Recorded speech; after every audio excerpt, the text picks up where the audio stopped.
Sindikatës Mësuesve, zotin Isa Alile. Shumë faleminderit që je për pjesë. Faleminderit jo, faleminderit për ftesën. E kemi kapur këtë temë pikërisht në këtë kohë, sepse zyrtarisht mund të quhet një mbyllje e këtij sezoni, apo jo? Megjithatë, për të ndalur më konkretisht, zoti Halilaj, ju si e shikoni këtë çështje? Unë në temën e intervistës e kam shënuar mësuesia në udhkryq. E shikoni kështu?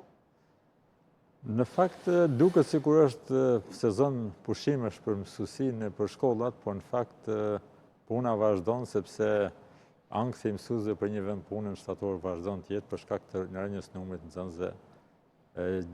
Ashtu vazhdojnë edhe provimet e portaleve, mundësia për të filluar diku një vend pune në arsim, por ne kemi bërë vazhdimisht publike qëndrimet tona në raport dhe gjendjen e arsimit.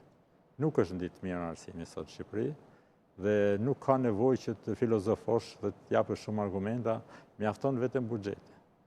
Pra me një buxhet të tillë, ku Ministria e Arsimit deklaron që është diku te 3.4% e GDP-s, por në fakt nuk është aq. Dhe ne kemi kërkuar që në mënyrë të përshkallëzuar, të paktën brenda 2-3 viteve, buxheti për arsimin do të shkojnë 5% e GDP-s, ashtu si kur e kanë vendet e Bashkimit Evropian.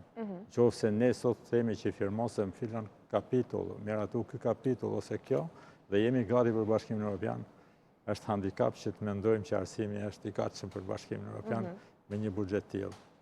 Ne kemi lobuar dhe në muajin maj, bashkë me sindikatat europiane, organizuam një tyrezë të rrumbullakët në Tiranë, dhe vetë presidenti i sindikatave të Europës dhe deklaroi publikisht që këtu duhet një ndërhyrje e fortë në buxhet, në mundësi që të krijojnë shpresë për breza të ri për një arsim cilësor, që të jepet mundësia edhe atyre që janë në emigracion të kthehen në vendin e tyre dhe ta ndërtojnë, sepse Shqipëria, për vërtetës është një ndër vendet më të bukura të Bashkimit